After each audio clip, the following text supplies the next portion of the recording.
This happened a few years ago, while my former relationship was ending. I was 27 years old. Me and my ex-boyfriend weren't living together anymore. Separated for a few months, but not quite broken up yet.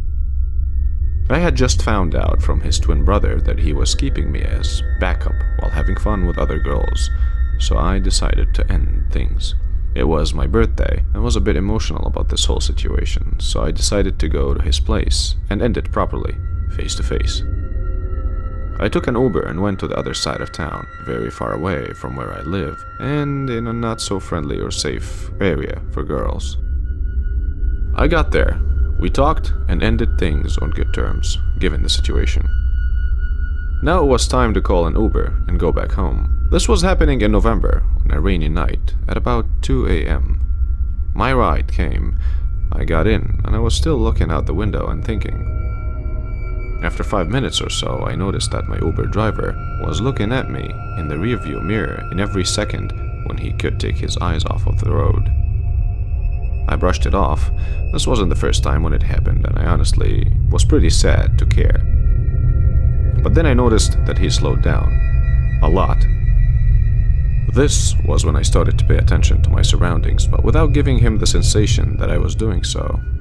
I noticed that he was a thin and tall guy, about 25 to 30 years old. He looked like he wasn't taking very good care of himself, and his car was actually pretty dirty. I was just hoping to get home safe and faster at this point. Then, out of nowhere, he started talking. "You are beautiful." I took a long pause and said, "Thanks." "What's your name?" I took a long pause and then whispered my name, realizing that he could see it in the Uber app anyway. Let's pretend it's Ashley or something. I realized that he could see it in the Uber app anyway. "What a hot name. I've always wanted to have sex with a girl named Ashley." I just sat there, in silence, terrified. He started staring at me in the rearview mirror. He started talking and rambling without pause, but expecting clear responses and reactions from me.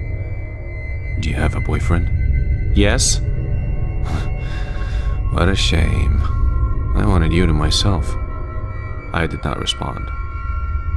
"But I don't mind the boyfriend. Let's go somewhere else. Come on, change the address in the app, because I can't. Only you can. I know a place where we can go and be alone and smoke some weed." "No, I cannot. Take me to the address from the app."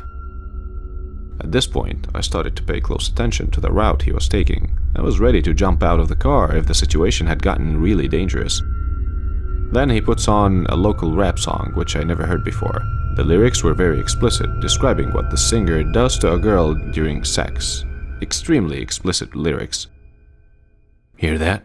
That's what having sex with me would be like." "Oh yes, I would totally like that and pull your hair until you can't even scream anymore. You will love it and come back begging for more." At this point, I started messaging my ex and telling him what was happening. It was also a good excuse to not have to look at him or reply. "What do you think about that?" I stayed silent, still texting my ex. I asked, "What do you think about that?" My heart dropped. I froze. Well, I haven't heard this song before." "Do you smoke weed?" "No." "Smoke a joint with me." "No, thank you." "Are you home alone? I could call it a night and go to your place and show you what I'm talking about." My heart was racing so bad at this point. I was so scared and shaking so hard. I actually lived alone. I decided to start recording him from here on and send the recording to my ex.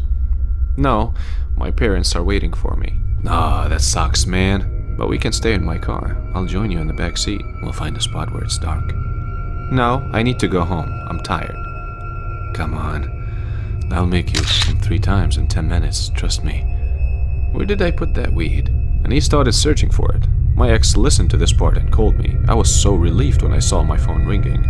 I answered and made sure that the driver would hear that I'm on the phone with someone. He kept on talking, but I didn't hear much because he seemed to be upset about my phone call, and he was mostly talking to himself.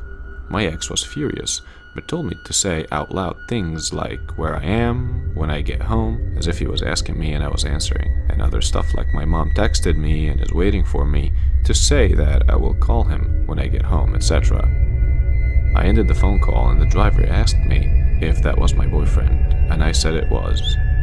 He kept silent for about 5 minutes, and I was so anxious to get home. We had like 5 more minutes before getting to my address. When he saw on the map that we were getting closer, he started asking me again to go somewhere or stay in the car with him, to smoke with him, tell him everything about me and my life, that he thinks he fell in love, to break up with my boyfriend. His speech was getting scarier as he was getting more and more anxious that he couldn't convince me. He was turning to look at me, stop at green stops, so he could turn to me. After what seemed like forever, and after shaking like a leaf, when we got in front of my building, I practically jumped out of the car, while he was like, "No, don't go. Where's your apartment? Let me come with you." I ran and entered the building. I had previously taken my keys out of the bag to open the door. I didn't turn on the light on the staircase because I didn't want him to see where I live. I didn't turn on the light on the staircase because I didn't want him to see which floor I lived on. I stood there in darkness and peeked out of the windows to see if he was gone. He wasn't. He was looking at the building, probably waiting to see exactly where lights would turn on to find out where I live. I couldn't even enter my apartment because I had left the lights on in my hallway, and he would have seen that. I waited like 5 minutes, and he slowly left. I quickly entered my apartment and locked everything, but I did not turn on or off any lights so it wouldn't seem like someone got home or something. I went to peek out the window to be sure that he left. But, surprise, he was back and parked this time. I was scared out of my mind. I know that many would say that I should have called the police, but in my country, the police doesn't come for stuff like this. They barely show up in an hour if someone is being beaten or something. So he was there, just sitting there.